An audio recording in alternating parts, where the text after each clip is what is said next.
예, 반갑습니다. 구정 연휴 기간의 주일을 지키러 오신 여러분들 환영하고, 또 명절 맞아 고향을 방문하신 분들이 있다면 함께 주님의 이름으로 환영합니다. 우리 한 번 더 인사할까요? 새해 복 많이 받으세요.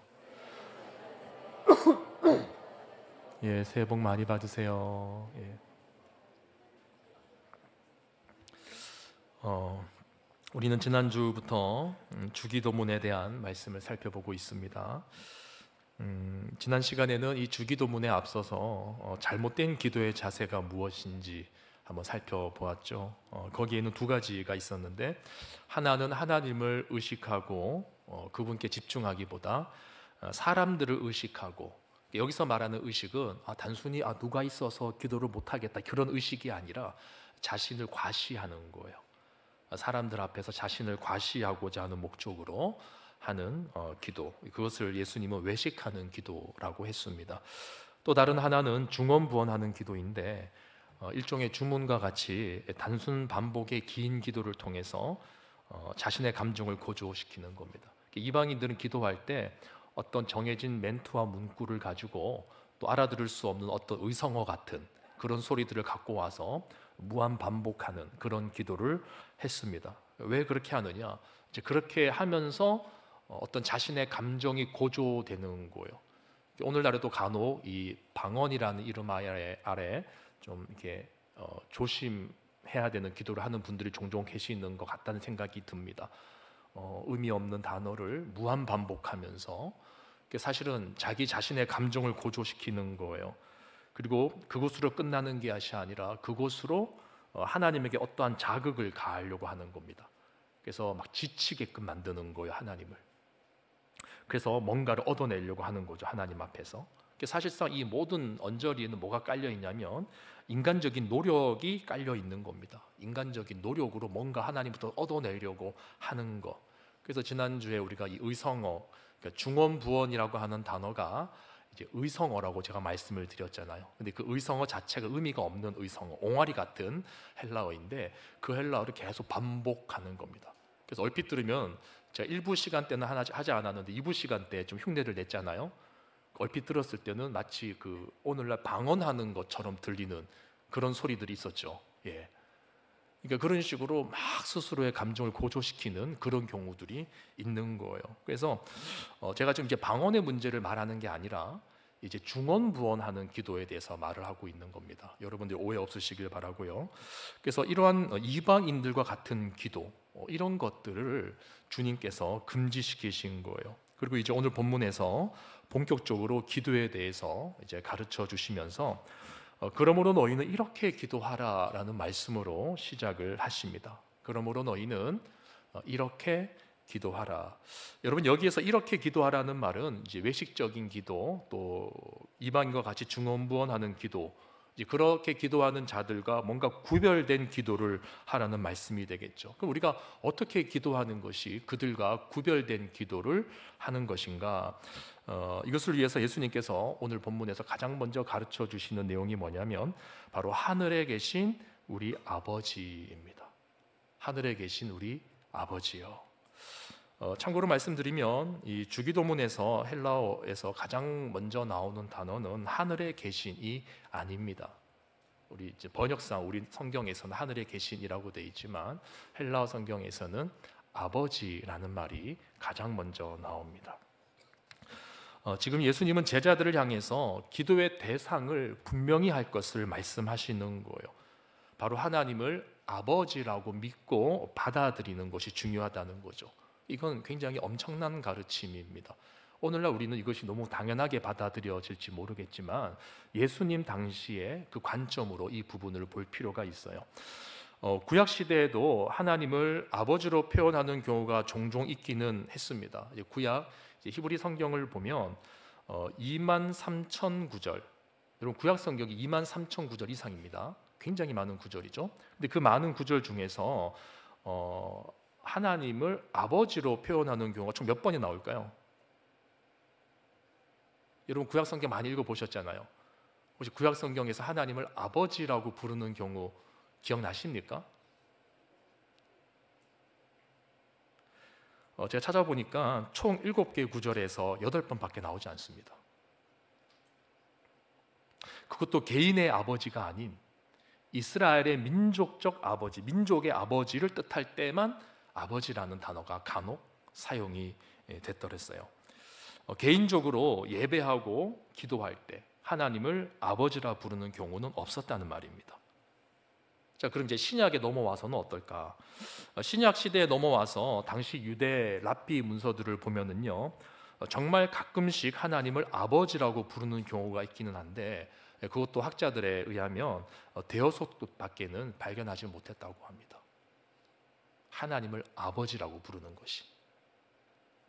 그만큼 당시에는 당시 유대인들에게 이 하나님을 아버지라고 부른다는 것은 굉장히 어색한 것이었고, 왜 그럴까 생각해 보니 유일신 하나님에 대한 큰 경외심을 가지고 있던 그들에게 있어서 하나님을 아버지라고 부른다는 것, 그러니까 아버지라는 말은 사실 인격적이고 또 친근한 의미를 내포하고 있는 건데, 그렇게 접근한다는 것이 유대인들에게는 가히 상상하기 어려웠던 내용이었던 거죠. 그래서 예수님께서 아버지라고 부른 것은 굉장히 혁명적인 겁니다.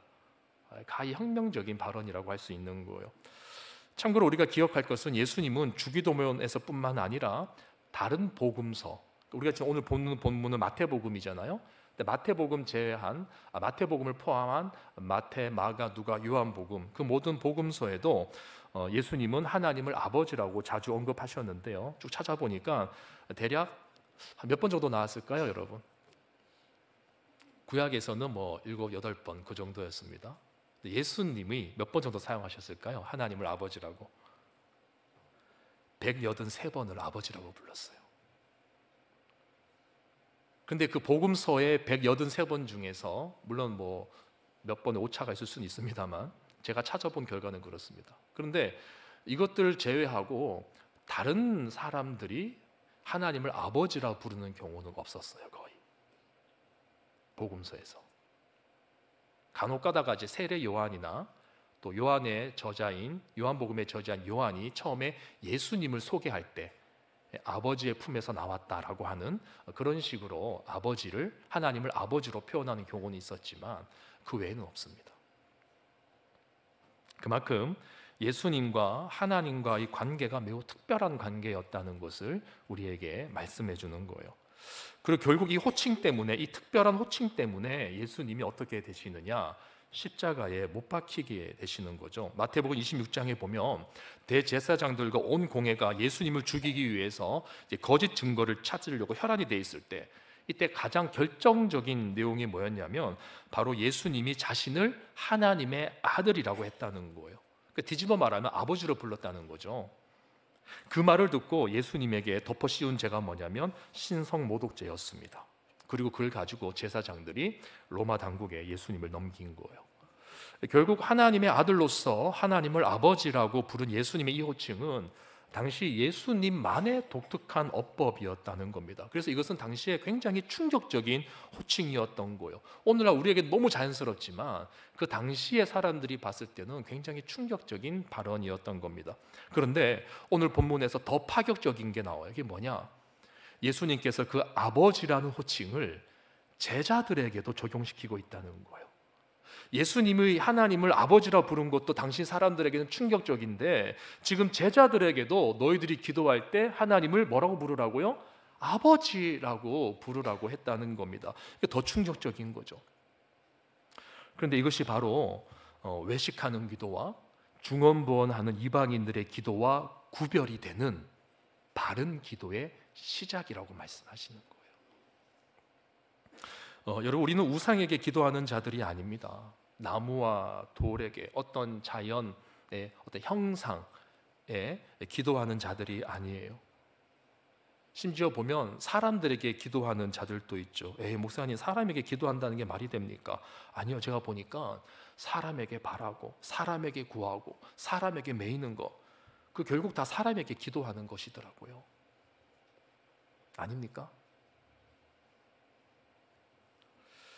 여러분, 우리는 하나님께 기도하는 자들입니다. 그러나 단순히 하나님께 기도하는 자들이 아니라 예수님께서 원하시는 바른 기도는 하나님을 아버지라고 믿고 받아들이는 기도라는 거죠. 그 기도를 바른 기도의 모델로 지금 예수님이 제자들에게 제시하시는 겁니다. 즉 하나님과 나 사이에 아버지와 자녀 관계가 형성된 자들이 하는 기도를 하나님이 듣기를 원하신다는 말이 되겠죠. 여러분, 예수님이 하나님을 아버지라고 불렀고 또 그것을 우리에게 동일하게 가르쳐 주셨다는 것은 결국 예수님이 우리를 하나님의 자녀로 만들어 주시는 분이라는 것을 의미하는 거예요. 그러니까 이런 거죠. 예수님은 주기도문을 통해서 지금 자신이 이 땅에 오신 목적을 간접적으로 드러내고 계시는 겁니다. 우리는 하늘에 계신 우리 아버지여에서 이게 그냥 기도할 때 부르는 호칭이구나 라고만 생각하는데, 가만히 묵상해 보면 거기에서 더 들어가서 주님께서 이 땅에 오신 목적을 간접적으로 말씀하고 계시는 거예요. 그러니까 지금 이 기도는 제자들뿐만 아니라 이런 겁니다. 앞으로 이 기도를 하게 될 새로운 하나님의 백성들, 저와 여러분을 대상으로 가르쳐 주시는 기도문이라는 거죠. 즉 예수께서 원하시는 공동체는 바로 하나님을 아버지로 모시는 공동체라는 거예요. 그게 뭡니까? 바로 교회이죠. 그래서 교회는 단순히 죄인들이 예수를 믿어 죄 문제를 해결함 받고 의롭다 여김을 받아 하나님의 백성이 되는 것이 목적이 아니에요. 교회의 목적은 뭐냐? 하나님의 자녀가 되는 것이 최종적인 목적인 것입니다. 이것을 위해서 예수님이 이 땅에 오셨다는 것을 이 기도의 호칭을 통해서 우리가 간접적으로 알 수 있는 거예요. 예수님이 이 땅에 오신 이유는 우리로 하여금 하나님을 향해 아버지라 부를 수 있게끔 하기 위해서 오셨구나. 하나님의 백성이 되는 것과 하나님의 자녀가 되는 것은 같은 말이면서도 또 한편으로는 다른 말이에요. 이런 거죠. 구약의 이스라엘 백성들은 자신들이 하나님의 선민이라는 의식만 있었지 자신들이 개별적으로 하나님의 자녀가 된다는 개념은 없었다는 거죠. 그런데 예수님께서는 바로 그 일을 지금 제자들에게 말씀하시는 거예요. 너희들이 하나님의 자녀가 되었다. 그리고 오늘날 우리에게도 하나님의 자녀가 되었다. 하나님의 자녀로서 기도해야 된다. 그렇게 말씀하시는 거죠. 그래서 예수님이 이 땅에 오셔서 우리의 죄값을 치르시기 위해서 십자가에서 죽으시고 부활하신 구속 사역은 결국 그 십자가와 부활을 통해서 새롭게 시작되는 예수 공동체. 근데 그 예수 공동체가 어떤 공동체냐? 즉 하나님과 아버지라는 관계를 맺고 살아가는 자녀 공동체라는 거예요. 자녀 공동체. 따라서 여러분, 우리는 이 주기도문의 내용도 내용이지만 사실 이 내용의 핵심적인 좀 더 이제 깊은 이야기들은 이제 다음 시간부터 여러분 또 시작이 될 겁니다. 예. 오늘 이제 제목이 이렇게 기도하라 1이라고 돼 있죠. 이제 이 1이 몇 번까지 늘어날지는 모르겠어요, 여러분. 예. 자, 중요한 것은 오늘 이 본문에서 이 주기도문의 내용도 내용이지만 그 전에 우리가 주목해야 될 것은 우리에게 이 새로운 기도문을 가르쳐 주시면서 우리의 기도의 대상인 하나님과 우리가 어떤 관계가 되어야 하는가 하는 것을 가르쳐 주기를 원하시는 그 예수님의 마음을 헤아리는 것이 중요한 거예요. 그래서 가만히 앉아서 혼자 기도할 때 하늘에 계신 우리 아버지 하면은 처음에는 저도 아버지만 떠올랐어요. 하나님만 떠올랐단 말입니다. 근데 어느 순간 하늘에 계신 우리 아버지여 라고 할 때 누가 떠오르느냐? 예수님이 떠올라요. 왜? 앞에서 예수님이 말씀하셨잖아요. 너희는 이렇게 기도하라.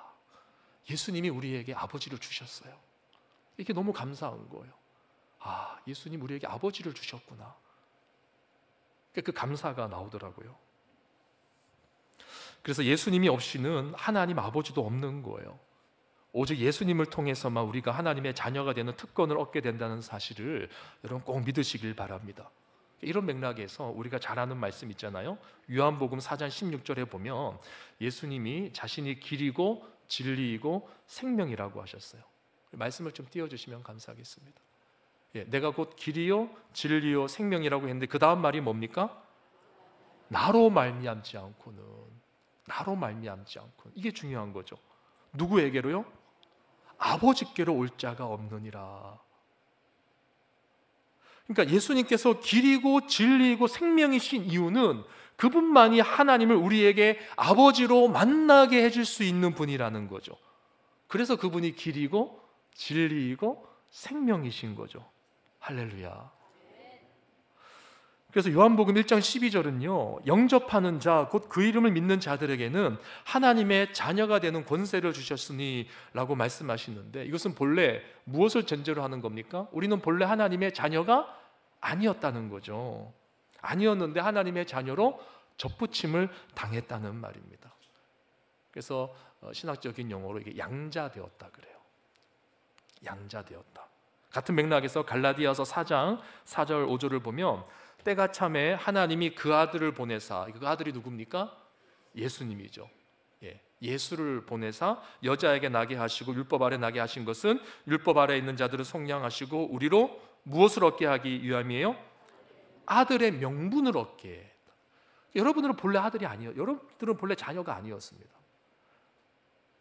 죄에 노예된 자들이었죠. 아담의 범죄 이후에 우리는 다 죄에 노예된 자들이고, 우리에게 자유의지는 사라졌어요. 신학적으로 우리에게는 노예의지밖에 없다라고 했습니다. 노예의지가 뭐냐? 죄에 노예된 의지예요. 그래서 여러분들이 그렇게 의롭게 살려고 해도 안 되는 이유가 뭐냐? 죄에 노예되었기 때문에, 노예의지에 쌓여있기 때문에 그렇다는 거죠. 근데 이것을 누가 깨러오셨냐? 예수 그리스도께서 죄값을 치르심으로 이 노예의지를 깨트리시는 거예요. 우리를 하나님의 자녀되게 하시는 거예요. 여러분, 예수님이 우리를 하나님의 자녀가 되는 자리로 인도하시는 분이기 때문에 다른 방법으로는 하나님의 자녀가 될 수 없다는 사실을 우리의 마음에 새기셔야 됩니다. 그래서 우리가 하나님을 아버지로 모시고 그분께 담대히 나아가서 구할 수 있는 특권, 이제 기도에 대한 내용이잖아요. 기도할 수 있는 특권을 가지게 된 것은 교회만 나온다고 되는 게 아니라는 거죠. 교회에 나와도 예수님을 받아들이지 못하는 사람은 하나님을 아버지로 부를 수 없대요. 그러면 그 기도가 바른 기도가 아니라는 거죠. 여러분, 예수 믿으셔야 됩니다. 정말 여러분들이 하나님께 진정으로 기도하고 싶다면 하나님을 아버지라고 부를 수 있어야 되는 거죠.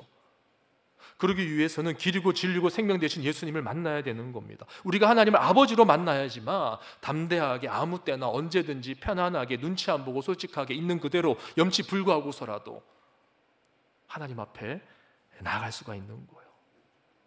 이제 알겠습니다. 우리가 기도하지 못하는 이유는 우리가 예수님을 통해서 하나님을 아직 만나지 못했기 때문이군요. 맞아요.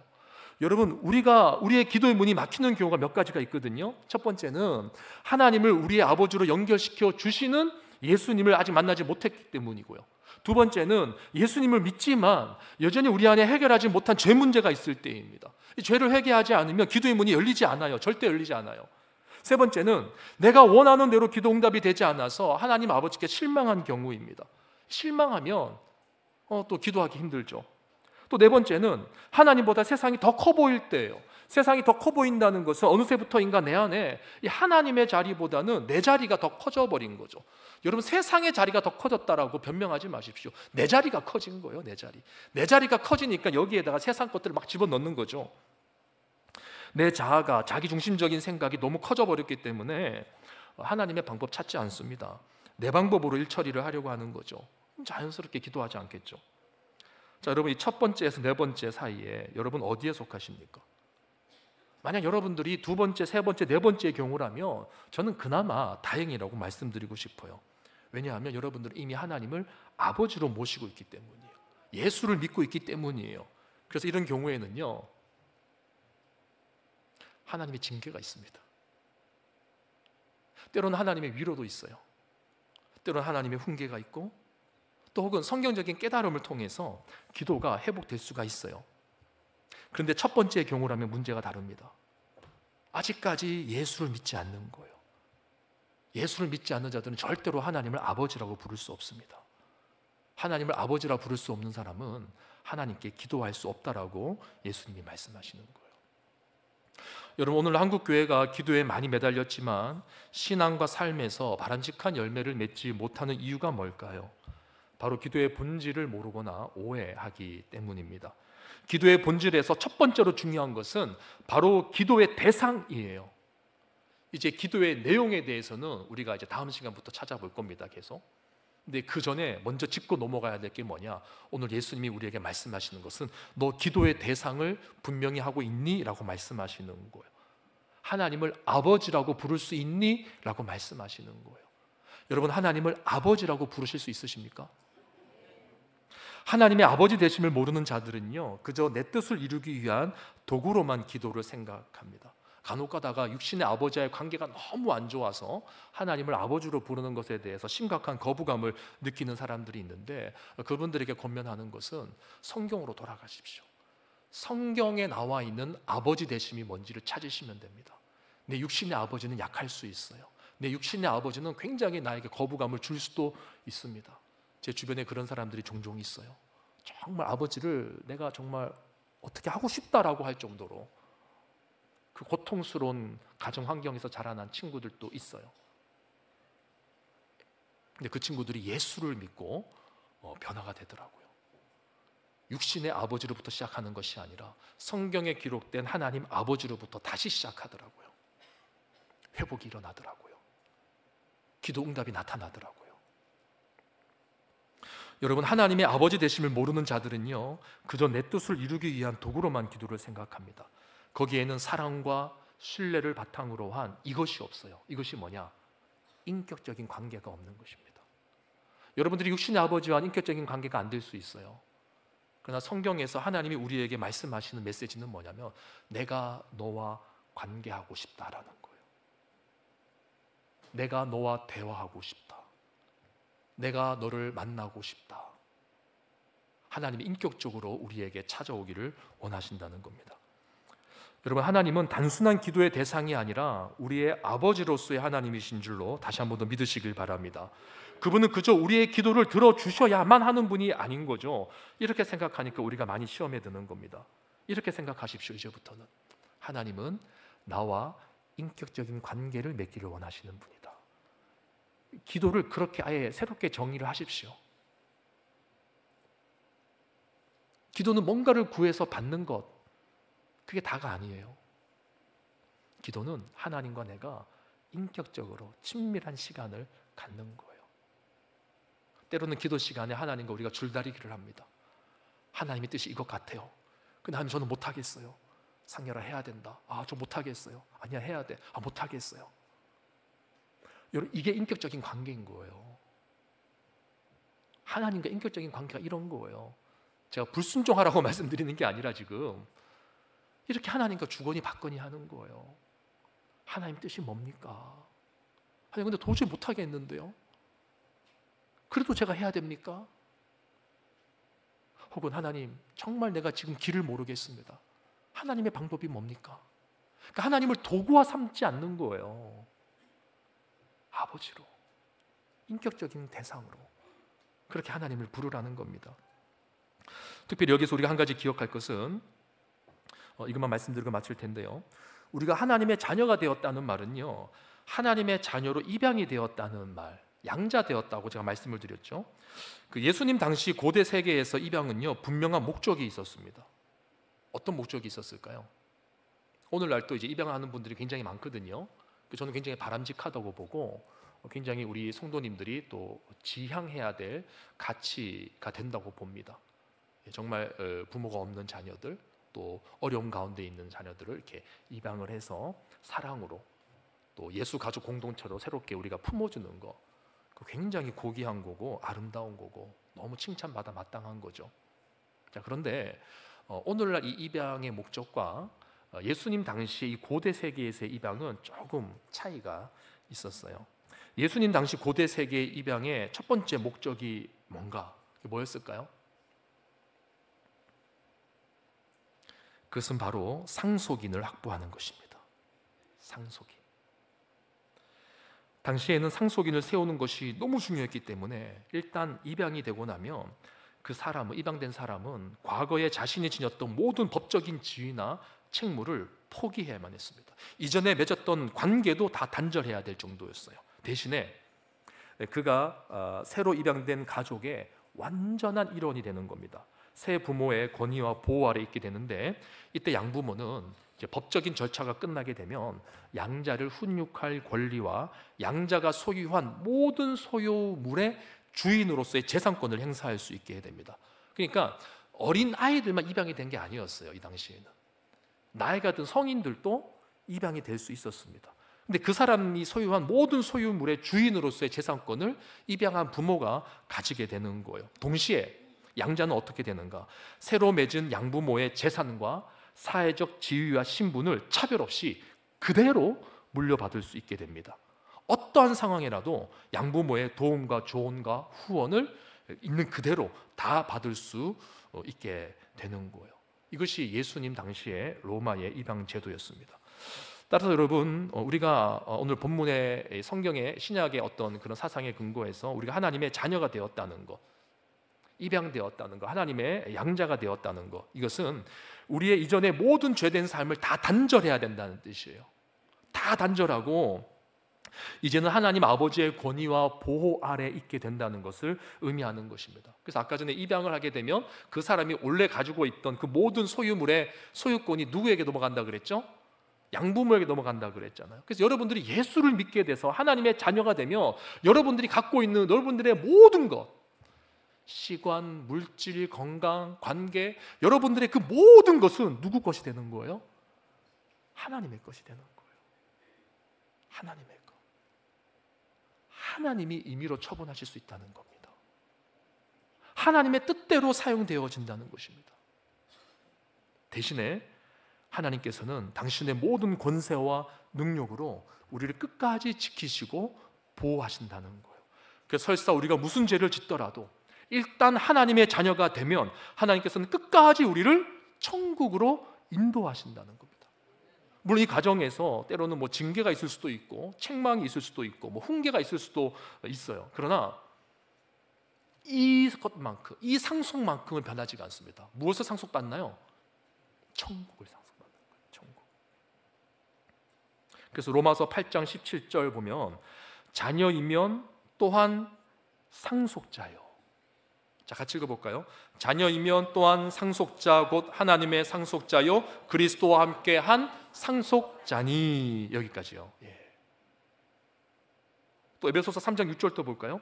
이는 이방인들이 복음으로 말미암아 그리스도 예수 안에서 함께 상속자가 되고, 그러니까 그리스도 안에 있을 때만 상속자가 된다는 것입니다. 함께 지체가 되고 뭐라고 되어 있습니까? 약속에 참여하는 자가 됩니다. 이 약속이 뭡니까? 하늘의 기업을 약속으로 받았다는 거죠. 여러분들이 상속을 받았다는 거죠. 또 에베소서 1장 4절 6절 말씀해 보면 곧 창세전에 그리스도 안에서 우리를 택하사 우리로 사랑 안에서 그 앞에 거룩하고 흠이 없게 하시려고 그 기쁘신 뜻대로 우리를 예정하사 예수 그리스도로 말미암아. 자, 여기에도 누구로 말미암아 되어 있습니까? 예수 그리스도로 말미암아. 예수 그리스도로 말미암아 자기의 아들들이 되게 하셨으니 양자 삼으셨다는 거예요. 이는 그가 사랑하시는 자 안에서 우리에게 거저 주시는 바, 거저 주시는 게 뭐예요? 상속의 은혜, 그 천국의 은혜, 하나님 자신을 우리에게 주셨다는 거예요. 그래서 그의 은혜의 영광을 찬송하게 하려 하시는 것이다. 여러분, 기도의 시간은요 하나님의 것을 받아 누리는 시간이에요. 상속된 자들이 하나님을 아버지라 부르며 간구하는 시간이 기도 시간이에요. 그래서 기도는 아버지의 것, 하나님의 것을 내가 받아 누리는 시간입니다. 그러니까 여러분, 기도할 때 하나님의 것이 무엇인지를 물어보셔야 돼요. 하나님, 내게 예비하신 하나님의 것이 무엇입니까? 오늘 내 삶 속에 오늘 하루 살아가면서 하나님이 내게 예비하신 하늘의 것이 무엇입니까? 그거 하나님 오늘 하루 다 받아 누리게 하옵소서. 그것이 하늘에 계신 우리 아버지여라고 기도를 하는 거예요. 여러분, 하나님의 것을 받아 누리는 시간, 오직 자녀들에게만 주어진 특권입니다. 하나님 아버지의 그 무궁한 권세와 능력 아래에서 하늘의 모든 신령한 것이 우리에게 상속되어졌기 때문에 우리는 죄된 세상의 흐름을 역행해서 살 수 있는 하늘의 평안과 기쁨과 위로와 감사를 받아 누리고 살게 되는 거죠. 여러분, 신약으로 넘어오면 기뻐하라, 감사하라, 이런 말이 진짜 많이 나오죠. 항상 기뻐하라, 쉬지 말고 기도하라, 범사에 감사하라. 그 다음 말이 뭐예요? 이것은 너희를 향하신 하나님의 뜻이니라는 말이 뭐냐면 너희들에게 이것이 상속되어졌다는 말이에요. 그러니까 이것을 잘못 이해해서 이것이 하나님의 뜻인데 내가 이렇게 살지 못합니다, 용서해 주세요, 이게 아니라 이미 상속되어진 것이기 때문에 여러분들이 그것을 받아 누려야 된다는 겁니다. 하나님 분명히 주신다는 거예요. 분명히 주세요. 그래서 제가 지난번에 이 부분에 대해서 이렇게 설명드린 적이 있죠. 항상 기뻐하라고 기도하라고 항상 기뻐하라고 하는 것은 우리에게 하나님께서 기뻐할 일을 예배해 두신다는 거예요. 쉬지 말고 기도하라는 것은 하나님께서 우리의 기도에 응답하시겠다고 기다리신다는 거예요. 범사에 감사하라는 것은 하나님께서 우리의 삶 속에 감사의 제목을 킵해 두시고 주기 위해서 간직하고 계시다는 거예요. 상속되는 것들이에요. 여러분 그거 포기하지 마십시오. 그거 흘려보내지 마시고 받아 누리십시오. 엄밀히 한번 따져볼까요? 여러분 기도하면서 하나님 내 안에 오늘 하루 동안에 기쁨을 주시고 매사에 기도하는 문을 열어주시고 감사의 마음을 달라고 기도하는 분 얼마나 계실까요? 마음으로 손들어 보세요. 솔직히 보통 그런 기도 잘 안 하시더라고요. 왜 안 하시냐고요. 하나님이 주신다고 했는데, 상속되었는데. 여러분 말씀을 정리하겠습니다. 우리는 이제 앞으로 주기도문에 대해서 살펴볼 겁니다. 오늘은 첫 번째 시간으로 기도의 대상을 우리가 어떻게 바라봐야 될 것인가 하는 부분을 생각해 보았어요. 여러분 하나님을 어떻게 바라보느냐가 여러분의 정체성을 결정한다는 사실을 믿으시길 바랍니다. 하나님을 아버지로 부르는 자들은요, 자기 자신이 하나님의 자녀라는 확신을 갖게 되는 거예요. 그렇잖아요. 예. 그러니까 하나님을 어떻게 부르느냐가 여러분의 정체성을 좌우한다는 것을 꼭 기억하시고 이 말씀을 통해서 예수 그리스도를 통한 자녀의 권세를 다시 한 번 더 회복하게 되길 바라고, 또 하나님을 아버지로 부르짖는 기도의 문이 활짝 열리기를 주님의 이름으로 축원합니다. 우리 시간 찬양할 때 들은 말씀을 생각하면서 아바 아버지 우리 찬양하면서 함께 나가도록 하겠습니다.